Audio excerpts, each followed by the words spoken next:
정우성, 조인성 주연의 영화 더킹. 그 더킹의 한재림 감독이 한 말입니다. 이 영화 더킹은요. 무소불위의 권력을 누리려는 비리 검찰들이 주인공인 얘기입니다. 대한민국 권력의 민낯을 적나라하게 꼬집어서 호평을 받고 있는데요. 오늘 화제 인터뷰 영화 더킹의 한재림 감독 직접 만나보죠. 한 감독님 안녕하세요. 네, 안녕하세요. 개봉 14일 만에 500만 눈앞에 두고 있네요. 네, 아직 400만 좀 넘었고요. 감독으로서 일단 손익분기점을 넘었다는데 좀 안심을 하고 있어요. 네네. 이제 안심하는 단계. 네네네. 영화 더킹 아직 안 보신 분들을 위해서 짧게 좀 내용이 뭔지 말씀해 주신다면? 영화 더킹은 이제 박태수라는 한 남자가 이제 조인성 씨가 맡은 역할. 예. 네, 조인성 씨가 권력의 눈을 뜨고 물들어가는 과정을 통해서 어떤 작은 잘못된 선택들이 쌓여서 어떻게 대한민국 현대사의 비극을 만들었는지 좀 우화적으로 보여드리고자 한 영화예요. 그래. 예를 들면 이런 식이에요. 이 권력에 붙었다가 저 권력에 붙었다가 이쪽 권력 승리를 위해서 저쪽에다가 수사 첩보 흘려주고. 근데 저는 보는 내내 그런 생각했어요, 감독님.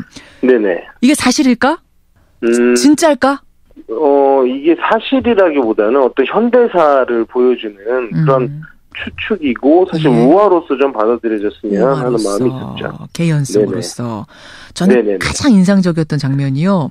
네네. 그 검찰의 이제 전략부라는 곳이 나오죠, 영화에서. 네네. 네. 그 전략부의 어떤 비밀 창고에 들어가니까 수북하게 서류가 쌓여 있어요. 네네네. 이미 수사가 완료된 것들인데 그걸 터뜨리지 않고 있다가 검찰의 필요에 의해서 가장 적당한 때에 뻥 터뜨리는 거죠. 이건 어떤 거? 이 장면은 어때요? 어떤 그런 상징적인 의미인 것 같아요. 이런 사건들을 두고 이들이 조정을 하고 있다. 이 세상의 여론과 권력을 뒤에서 이렇게 움직이고 있다라는 어떤 효과를 더 극대화하기 위한 장치여서 오히려 그런 점이 더 리얼하다고 받아들여지는 것 같아요. 그런 개연성을. 그렇게 생각해요. 지금도 거의 매일 그런 일들이 뭐 서로 일어나고 있는 것 같아요. 정치라는 것도 마찬가지인 것 같고요. 정치라는 것도 그렇고. 네네. 그런 얘기 들으면 좀 섬뜩해지는데, 근데 이제 이게 시국이다 보니까, 이 영화 더킹을 보면서 두 사람의 이름을 떠올렸다는 분들이 참 많아요. 네네네. 검사 출신의 두 권력자죠. 김기춘 전 비서실장, 우병우 전 청와대 민정수석. 영화 제작할 당시만 해도 최순실 사건 터지기 전이었죠. 그렇죠. 한 2년 전부터 제작을 했으니까요. 훨씬 더 전이었던 것 같아요. 그 영화 보면서 현실이 떠오른다, 이런 사람들 얼굴 떠오른다는 말 들으면 어떠세요, 감독님? 사실 저도 시국이 터지고 되게 놀랐어요. 뭔가 실제하고 너무 또 닮아 있는 부분들이 있어서. 근데 사실 그분들을 모델로 삼거나 그분들을 알고 있었던 건 아니고요. 다만 어떤 중요한 결정들을 할 때 윗선에게 되게 잘 보이는 선택을 한다든지 권력을 유지하기 위해 선택들을 하는 사람들을 상상을 했는데 시나리오를 쓰다가 그런 상상이 이제 현실과 맞아떨어진 것 같아요. 상상이 현실과 맞아떨어졌어요. 네네. 막상 그 실제 인물들이 나오니까 되게 씁쓸하고 좀 안타깝더라고요. 그냥 영화 속에만 있었으면 좋았을 인물들이 현실에 뻥뻥 나타나 버리니까 참 슬픈, 씁쓸한. 네네.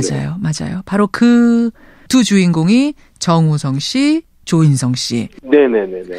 정우성, 조인성 정말 그 당대에 미남 배우 하면은 5손가락 안에 드는 사람 중에 두 사람이 한 화면에 들어가는 장면 나올 때마다 여성 관객들이 참 흐뭇해하더라고요. 네네네네. 감독님은 그 직접 찍으신 분으로서 어떠셨어요? 저는 이 영화에서 그들이 권력을 상징한다고 느꼈어요. 저는 관객분들이 두 사람을 보면서 권력의 추악함을 거부감 없이 느끼실 수 있게 좀 영화를 끌고 가려고 했어요. 잠깐만요. 그 부분 참 흥미롭네요. 그러니까 되게 나쁜 검사거든요. 악역이에요. 그러면 좀 우리가 악역하면 떠오르는 굉장히 좀 악하게 생기고 그 뭔가 비호감스러운 그런 배우가 아니라 호감형의 배우를 오히려 세우고 싶으셨던 거예요? 권력을 처음부터 이렇게 혐오스럽거나 되게 나쁘게 보여주고 싶지 않았어요. 어떤 지금의 어떤 괴물이 된 사람들뿐만이 아니라 사실은 누구나 할 수 있는 선택이라고 권력이라는 게 되게 달콤하기 때문에 그래서 그런 보편성을 분명히 갖고 있다라는 경고를 해주고 싶었어요. 하지만 그런 작은 잘못된 선택들이 모여서 지금의 한국의 비극이 된 거고 그런 괴물들이 나타난 거라고 생각하거든요. 그래서 저는 그런 권력이 되게 동경이 되고 유혹처럼 느껴졌으면 좋겠다고 생각해서 실제 권력은 그렇게 우리한테 다가오거든요. 사실. 그러네요. 말씀 듣고 보니까 괴물이 처음부터 괴물같이 악한같이 생긴 게 아니에요. 네네. 우리도 언젠간 잘못된 선택이 쌓이면 괴물이 우리도 될 수 있다 이 얘기. 그럼요. 그러잖아. 정우성 씨가 블랙리스트에 올라 있고 그 전에 개봉한 영화 아수라 시사회장에서 박근혜 대통령 나와라 이런 발언했다가 많은 분들이 환호하기도 하고 또 박사모 같은 데서는 영화 안 보기 운동도 하고 그랬어요. 이건 좀 그 다음 작품을 개봉해야 하는 감독으로서 부담스럽지 않으셨어요? 저는 이 영화 자체를 사실 옳고 그른 얘기를 하는 것이지 어디 편향된 얘기를 얘기한다고는 생각 안 했거든요. 그래서 좌냐 우냐의 문제가 아니라 옳고 그른 문제다. 예, 상식에 대한 얘기라서 그렇죠. 예. 그런 자신은 있었죠. 네. 자신 있게. 그 문학의 블랙리스트 이런 이야기들이 오고 가는 와중이어서 영화인으로서는 어떠세요? 그런 표현의 자유 혹은 생각을 검열을 한다는 것이 얼마나 시대착오적이고 좀 안타까운지 되게 좀 답답했어요. 그런 생각을 아직도 하고 계신다는 게 답답했어요. 참 올드한 생각이 아닌가. 참 유치한 생각이 아닌가. 이런 생각. 영화인들이라면 다 하고 있을 것 같습니다. 그렇죠. 더킹의 감독 한재림 감독 지금 만나고 있는데 그나저나 제목이 더킹인데 킹은 누구예요? 진짜 킹은 누굽니까? 이 영화를 보시면 정치 검찰이 아닌가라는 생각을 하실 것 같아요. 중간까지는 저도 그 생각을 했거든요. 네네네 맞아요. 근데 그게 아니죠. 네네 이 더킹이란 것은 우리 국민들 우리 자신이 사실은 굉장히 힘이 있고 그 기득권들이 얼마나 사실은 우스운 사람들이고 우리가 늘 감시하고 지켜봐야 되는 사람들이고 실제로 우리에게 가장 큰 힘이 있다라는 것을 좀 관객분들이 알아주셨으면 다시 한번 자신감을 좀 가졌으면 하는 그러네요. 데서 더킹이라는 제목을 지었어요. 우리가 킹이네요. 제가 킹이고 감독님이 킹이고 그렇죠. 평범한 소시민 모두가 킹. 그렇죠. 지금도 우리 작은 촛불들이 모여서 조금이라도 나아지고 있잖아요. 세상이. 어떤 그런 마음 이런 마음 우리가 갖고 늘 지켜봤으면 한다는 거죠. 저는. 참 좋은 얘기입니다. 예. 더킹 영화 보면서 진짜 킹들 우리 모두가 정신 좀 번쩍 들었으면 좋겠고 잘해야겠다는 결심을 다시 한번 되새겼으면 좋겠고요. 더킹도 잘 되길 바라겠습니다. 아유 감사합니다. 예, 오늘 귀한 말씀 고맙습니다. 네 고맙습니다. 영화 더킹의 감독 한재림 감독이었습니다. 위에서 저쪽에다가 수사 첩보 흘려주고 저는 보는 내내 그런 생각했어요. 감독님. 네네. 이게 사실일까? 진짜일까? 이게 사실이라기보다는 어떤 현대사를 보여주는 그런 추측이고 사실 우화로서 좀 받아들여졌으면 하는 마음이 있었죠. 개연성으로서. 저는 가장 인상적이었던 장면이요. 그 검찰의 이제 전략부라는 곳이 나오죠. 영화에서. 그 전략부의 어떤 비밀 창고에 들어가니까 수두룩하게 서류가 쌓여 있어요. 이미 수사가 완료된 것들인데 그걸 터뜨리지 않고 있다가 검찰의 필요에 의해서 가장 적당한 때에 뻥 터뜨리는 거죠. 이건 어떤 거? 이 장면은 어때요? 어떤 그런 상징적인 의미인 것 같아요. 이런 사건들을 두고 이들이 조정을 하고 있다. 이 세상의 여론과 권력을 뒤에서 이렇게 움직이고 있다라는 어떤 효과를 더 극대화하기 위한 장치여서 오히려 그런 점이 더 리얼하다고 받아들여지는 것 같아요. 그런 개연성을 그렇게 생각해요. 지금도 거의 매일 그런 일들이 서로 일어나고 있는 것 같아요. 정치라는 것도 마찬가지인 것 같고요. 정치라는 것도 그렇고. 네네. 그런 얘기 들으면 좀 섬뜩해지는데 근데 이제 이게 시국이다 보니까 이 영화 더킹을 보면서 두 사람의 이름을 떠올렸다는 분들이 참 많아요. 네네네. 검사 출신의 두 권력자죠. 김기춘 전 비서. 좋은 나라가 있을까?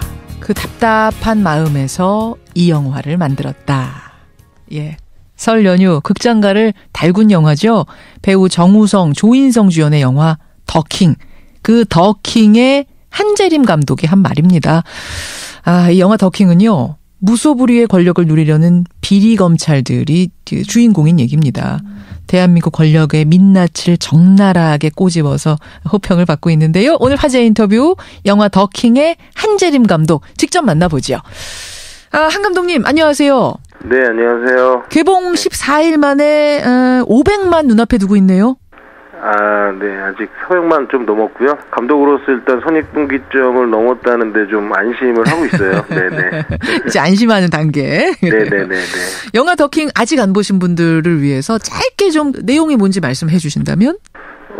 영화 더킹은 이제 박태수라는 한 남자가 이제 조인성 씨가 맡은 역할. 예. 네, 조인성 씨가 권력에 눈을 뜨고 물들어가는 과정을 통해서 예. 어떤 작은 잘못된 선택들이 쌓여서 어떻게 대한민국 현대사의 비극을 만들었는지 좀 우화적으로 보여드리고자 한 영화예요. 그래. 예를 들면 이런 식이에요. 이 권력에 붙었다가 저 권력에 붙었다가 이쪽 권력 승리를 찍으신 분으로서 어떠셨어요? 저는 이 영화에서 그들이 권력을 상징한다고 느꼈어요. 저는 관객분들이 예. 두 사람을 보면서 권력의 추악함을 거부감 없이 느끼실 수 있게 좀 영화를 끌고 가려고 했어요. 잠깐만요. 그 부분 참 흥미롭네요. 그러니까 되게 네네. 나쁜 검사거든요. 악역이에요. 네네네. 그러면 좀 우리가 악역하면 떠오르는 굉장히 좀 악하게 생기고 네네네. 그 뭔가 비호감스러운 그런 배우가 아니라 호감형의 배우를 오히려 세우고 싶으셨던 거예요? 권력을 처음부터 이렇게 혐오스럽거나 되게 나쁘게 보여주고 싶지 않았어요. 어떤 지금의 어떤 괴물이 된 사람들뿐만이 아니라 예. 사실은 누구나 할 수 있는 선택이라고 권력이라는 게 되게 달콤하기 때문에 아하. 그래서 그런 보편성을 분명히 갖고 있다라는 경고를 해주고 싶었어요.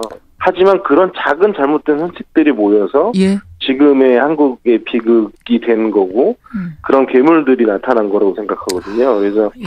저는 그런 권력이 되게 동경이 되고 유혹처럼 느껴졌으면 좋겠다고 생각해서 실제 권력은 그렇게 우리한테 다가오거든요. 사실. 그러네요. 말씀 듣고 보니까 괴물이 처음부터 괴물같이 악한같이 생긴 게 아니에요. 네네. 우리도 언젠간 이렇게 잘못된 선택이 쌓이면 괴물이 우리도 그렇죠. 될 수 있다 이 얘기. 그럼요. 그러잖아. 정우성 씨 실장, 우병우 전 청와대 민정수석.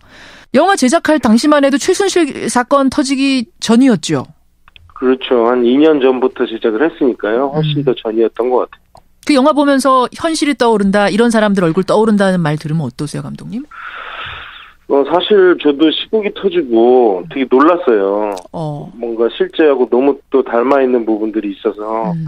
근데 사실 그분들을 모델로 삼거나 그분들을 알고 있었던 건 아니고요. 예. 다만 어떤 중요한 결정들을 할 때 윗선에게 되게 잘 보이는 선택을 한다든지 예. 권력을 유지하기 위해 선택들을 하는 사람들을 상상을 했는데 시나리오를 쓰다가 그런 상상이 이제 현실과 맞아떨어진 것 같아요. 상상이 현실과 맞아떨어졌어요. 네네. 막상 그 실제 인물들이 나오니까 되게 씁쓸하고 좀 안타깝더라고요. 그냥 영화 속에만 있었으면 좋았을 인물들이 현실에 뻥뻥 나타나 버리니까 참 슬픈, 씁쓸한. 네네. 맞아요. 바로 그 두 주인공이 정우성 씨, 조인성 씨. 네네네네. 정우성, 조인성 정말 그 당대에 미남 배우 하면은 5손가락 안에 드는 사람 중에 두 사람이 한 화면에 들어가는 장면 나올 때마다 여성 관객들이 참 흐뭇해하더라고요. 네네네네. 감독님은 그 직접 찍어 블랙리스트에 올라 있고 그 전에 개봉한 영화 아수라 시사회장에서 박근혜 대통령 나와라 이런 발언했다가 많은 분들이 환호하기도 하고 또 박사모 같은 데서는 영화 안 보기 운동도 하고 그랬어요. 이건 좀 그 다음 작품을 개봉해야 하는 감독으로서 부담스럽지 않으셨어요? 저는 이 영화 자체를 사실 옳고 그른 얘기를 하는 것이지 어디 편향된 얘기를 얘기한다고는 생각 안 했거든요. 그래서 좌냐 우냐의 문제가 아니라 옳고 그른 문제다. 예. 상식에 대한 얘기라서 그렇죠. 그런 자신은 있었죠. 네. 자신 있게. 그 문학의 블랙리스트 이런 이야기들이 오고 가는 와중이어서 영화인으로서는 어떠세요? 그런 표현의 자유 혹은 생각을 검열을 한다는 것이 얼마나 시대착오적이고 좀 안타까운지 되게 좀 답답했어요. 그런 생각을 아직도 하고 계신다는 게 답답했어요. 너무 참 올드한 생각이 아닌가. 참 유치한 생각이 아닌가. 이런 생각. 영화인들이라면 다 하고 있을 것 같습니다. 그렇죠.